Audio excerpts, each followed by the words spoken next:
দাম্পত্য জীবন মানেই হলো একে অপরের সাথে মানিয়ে চলার এক প্রতিজ্ঞা। এজন্যেই বলা হয় বিয়ে আসলে দুটি মানুষের মধ্যে বোঝাপড়া আর সামঞ্জস্য স্থাপনের একটি সেতু। প্রতিটি বিবাহিত জীবনে এই বোঝাপড়াটা অত্যন্ত জরুরি। অনেক সময় পরিবারের পছন্দে বিয়ে হলেও মনের মিল না হওয়ায় মানুষ হিংসা, অবহেলার শিকার হতে পারে। তাই বিয়ের আগেই নিজেদের ভবিষ্যৎ, আর্থিক অবস্থা, মানসিকতা এবং পারিবারিক বিষয়গুলো নিয়ে খোলাখুলি আলোচনা করে নেওয়া উচিত।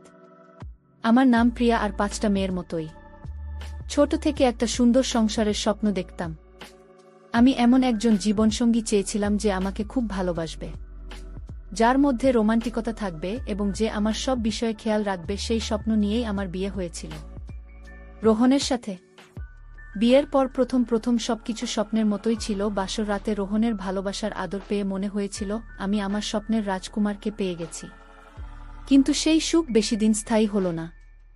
বিয়ের মাত্র 1 সপ্তাহ পর থেকেই আমি বুঝতে পারলাম আমি যা চেয়েছিলাম তা হয়ে পাইনি। আমার স্বামী রোহন সারাদিন বইয়ের পাতায় ডুবে থাকত। তার জীবনের একমাত্র লক্ষ্য ছিল আইএএস অফিসার হওয়া। এই স্বপ্নের পেছনে সে গত 5 বছর ধরে ছুটছিল, কিন্তু কিছুতেই সফল হতে পারছিল না।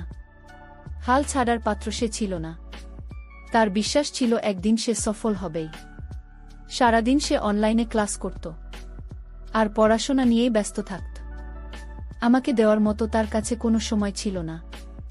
আমি তার কাছে একটু সময় কাটাতে গেলেই সে বিরক্ত হতো।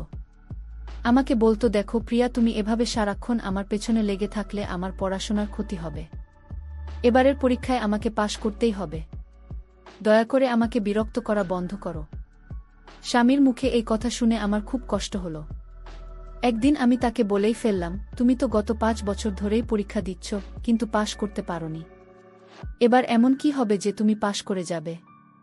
আর তোমার যদি পড়াশোনা করার এত ইচ্ছে ছিল তাহলে আমাকে বিয়ে কেন করেছিলে? এই বাড়িতে কি একজন কাজের লোকের দরকার ছিল? সেই জন্যই কি আমাকে বিয়ে করে এনেছো যাতে আমি সারাদিন বাড়ির সব কাজ করি, তোমার বাবা মায়ের সেবা করি? এর বিনিময়ে আমি কি তোমার থেকে একটু ভালোবাসা আশা করতে পারি না? এই বিয়ের তাহলে অর্থ কি দাঁড়ালো? তুমি শুধু নিজের স্বপ্ন পূরণের কথাই ভাবছ। আমার স্বপ্নের কি হবে? আমার সব কথা শুনে রোহন আমার কাঁধে হাত রেখে শান্ত করার চেষ্টা করল। বলল, প্রিয়া, শান্ত হও। আমি একবার আইএস হয়ে গেলে তোমার সব স্বপ্ন পূরণ করব। এই বলে সে বই খাতা নিয়ে পাশের ঘরে চলে গেল। সেদিন আমার মনটা খুব ভারাক্রান্ত ছিল। মনের বোঝা হালকা করার জন্য আমি আমার সবচেয়ে কাছের বান্ধবীকে ফোন করে সব কথা খুলে বললাম। সব শুনে সে আমাকে বরকে নিজের দিকে ফেরানোর জন্য একটা বুদ্ধি দিল। আমাদের বাড়িতে রোহনের এক বন্ধু আসত, যার নাম সুমন। রোহন আর সুমন একসাথে পড়াশোনা করত। একদিন সুমন যখন আমাদের বাড়িতে এলো, আমি আমার বান্ধবীর কথামতো রোহনের মনোযোগ কাড়ার জন্য সুমনের সাথে গিয়ে কথা বলতে শুরু করলাম। কিন্তু আমার এই আচরণ দেখে আমার শাশুড়ি আর রোহন দুজনেই খুব রেগে গেল। তারা আমাকে ধমক দিয়ে বলল, প্রিয়া, তুমি বাড়ির নতুন বউ, সবার সাথে এত কথা বলার দরকার নেই, ভেতরে যাও। সেদিন আমি বুঝতে পারিনি তারা কেন আমাকে সুমনের সাথে কথা বলতে বারণ করেছিল। এর পেছনে কারণটা আমি পরে বুঝতে পেরেছিলাম, যখন আমার বান্ধবী দেওয়া বুদ্ধিটা আমার জন্য একটা বিপদ ডেকে এনেছিল। আমি আসলে চেয়েছিলাম সুমনকে ব্যবহার করে রোহনকে ঈর্ষান্বিত করতে, যাতে সে আমার প্রতি একটু বেশি যত্নশীল হয়। তাই আমি রোহনকে দেখিয়ে দেখিয়ে সুমনের সাথে খুব মিষ্টি করে কথা বলছিলাম। আমার পরিকল্পনা কিছুটা কাজও করেছিল। রোহন যে মনে মনে বলছিল তা তার মুখ দেখেই বোঝা যাচ্ছিল। আর এটা দেখে আমি মনে মনে খুশিই হচ্ছিলাম। কিন্তু সমস্যা হলো, অন্য জায়গায় আমার মিষ্টি ব্যবহারকে সুমন ভুলভাবে নিয়েছিল। সে ভেবেছিল আমিও তার প্রতি আগ্রহী। একদিন সে আমার ঘরের ভেতরে একটা চিঠি ছুঁড়ে ফেলে দিল। চিঠিতে লেখা ছিল, প্রিয়া বৌদি, কাল সন্ধ্যায় তোমার সাথে পার্কে দেখা করতে চাই। আমি সেটার সময় তোমার জন্য অপেক্ষা করব। চিঠিখানা পড়িয়া আমার মাথা গরম হয়ে গেল, কারণ সেই চিঠিতে অত্যন্ত নোংরা ভাষায় লেখা ছিল যে সে আমাকে ভোগ করতে চায়। আমাকে দেখে নাকি তার চাহিদা জেগেছে এবং সে আমাকে অনেক ভালোবাসা দেবে। তার এই নোংরা মানসিকতার পরিচয় পেয়ে আমার ভীষণ রাগ হলো। আমি ঠিক করলাম এর একটা বিহিত করতেই হবে। তার মনের ভুল ধারণা ভাঙানোর জন্য আমি সেদিন সন্ধ্যায় পার্কে গিয়েছিলাম, কিন্তু পার্কে গিয়ে দেখি সুমন সেখানে নেই। ঠিক তখনই আমার ফোনে একটা অচেনা নম্বর থেকে ফোন এলো। ফোনটা ছিল সুমনের। সে আমাকে ফোন করে বলল, বৌদি, তুমি আমার বাড়িতে চলে এসো, আমার শরীরটা ভালো লাগছে না, তাই আমি বাইরে যেতে পারছি না। তার কথা শুনে রাগে আমার শরীর জ্বলে উঠছিল। তার ভুল ধারণাটা একেবারে শেষ করে দেওয়ার জন্য আমি তার বাড়িতে গেলাম। গিয়ে দেখি তার বাড়ির দরজা খোলাই আছে। আমি দরজায় দাঁড়িয়ে তার নাম ধরে কয়েকবার ডাকলাম, কিন্তু কোনো সাড়া না পেয়ে আমি ঘরের ভেতরে ঢুকে পড়লাম। ভেতরে গিয়ে দেখি সুমন বিছানায় বসে আছে। আমাকে দেখেই সে খুশিতে দাঁত বের করে হাসল এবং আমার হাত ধরে বিছানায় বসতে বলল। তার স্পর্শে আমার গা ঘিন ঘিন করে উঠল। আমি প্রচণ্ড রেগে তার হাফ চাড়িয়ে দিয়ে বললাম, এসব অসভ্যতা সুমন, আমি একজন বিবাহিত নারী। তোমার সাহস কি করে হলো আমাকে এমন একটা নোংরা চিঠি লেখার? তুমি যে কতটা নির্লজ্জ, খারাপ মানসিকতার তা আমি আজ বুঝতে পারছি। এখন বুঝলাম কেন আমার শাশুড়ি আর রোহন তোমার সাথে কথা বলতে বারণ করেছিল। আমার কথা শেষ হতে না হতেই সুমন হঠাৎ করে পেছন থেকে আমাকে জাপটে ধরে বলল, আমি তো এখনো কোনো অসভ্যতা শুরুই করিনি।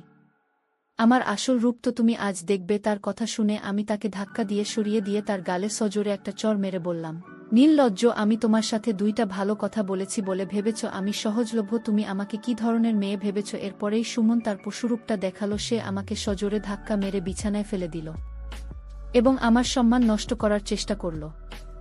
আমি তখন নিজের মান সম্মান বাঁচানোর জন্য সর্বশক্তি দিয়ে চিৎকার করতে লাগলাম এবং নিজেকে ছাড়ানোর চেষ্টা করছিলাম। ঠিক সেই ভয়ঙ্কর মুহূর্তে আমার স্বামী রোহন সেখানে এসে হাজির হলো। আমাকে ওই অবস্থায় আর সুমনকে আমার উপর জোর করতে দেখে রোহনের মাথায় রক্ত চড়ে গেল। সেই সুমনকে প্রচণ্ড মারতে শুরু করল। এরপর রোহন চিৎকার করে আমাকে বলল, এই কারণেই তোমাকে ওর থেকে দূরে থাকতে বলেছিলাম, কিন্তু তুমি আমার কোনো কথাই শোনোনি। কি দরকার ছিল ওর সঙ্গে এত মিষ্টি করে কথা বলার? তারপর সে সুমনের দিকে তাকিয়ে বলল, তোর চরিত্র যে ভালো না সেটা আমি জানতাম, কিন্তু তুই যে আমার স্ত্রীর সাথেই আমার নোংরামি করবি সেটা আমি স্বপ্নেও ভাবিনি। চিক, তোর মতো বন্ধুর সাথে আমি এতদিন মিশেছি, আজ থেকে তোর আর আমার বন্ধুত্ব শেষ। সেদিনের ঘটনায় আমি খুব লজ্জিত এবং অনুতপ্ত ছিলাম। আমি কাঁদতে কাঁদতে রোহনকে জড়িয়ে ধরে তার কাছে ক্ষমা চাইলাম। সুমন ও রোহনের পা ধরে ক্ষমা চাইতে লাগল যাতে রোহন পুলিশকে না ডাকে। সেদিন আমি বুঝতে পেরেছিলাম বরের মনোযোগ পাওয়ার জন্য আমি যে পথ বেছে নিয়েছিলাম তা কত বড় ভুল ছিল। আমি যখন রোহনের কাছে ক্ষমা চাইছিলাম তখন সে আমাকে বলল, তুমি ওকে আশকারা দিয়েছিলে বলেই সে তোমার সাথে এমনটা করার সাহস পেয়েছিল। তবে রোহন আমাকে আরও বলল, প্রিয়া, আমি তোমাকে অনেক ভালোবাসি। আমার মনোযোগ পাবার জন্য তোমার অন্য কিছু করার কোন দরকার নেই। আমি একবার পরীক্ষায় পাস করিনি, তারপর তোমার সব স্বপ্ন আমি পূরণ করব। কিন্তু আমাকে কিছুটা সময় দাও আর আমাকে একটু বোঝার চেষ্টা করো। সেদিন আমি আমার ভুল বুঝতে পেরেছিলাম আর রোহনকে কথা দিয়েছিলাম যে আমি তার পাশে থাকব। এরপর থেকে আমি রোহনের পড়াশোনায় যতটা সম্ভব সাহায্য করতাম। আমাদের বিয়ের 1 বছর পূর্ণ হয়েছে আমার পাশে থাকার জন্য এবং সহযোগিতায় রোহন এবার পরীক্ষায় পাস করেছে এবং তার পূরণ হয়েছে। সে এখন গর্ব করে সবাইকে বলে যে আমি তার পাশে ছিলাম বলেই সে আজ সফল হতে পেরেছে। এই জন্যই হয়তো বলে প্রত্যেক সফল পুরুষের পেছনে একজন নারীর অবদান থাকে, সে তার মা হোক বা স্ত্রী। আজ রোহন আমাকে অনেক সুখে রেখেছে। আমি যা চাই সে আমাকে তাই এনে দেয়। আমি সেদিন ধৈর্য ধরেছিলাম বলেই আজ আমাদের জীবনটা এত সুন্দর হয়েছে। বন্ধুরা, আজকের গল্পটি এখানেই শেষ করছি। গল্পে কোনো ভুল ত্রুটি থাকলে ক্ষমা করে দেবেন।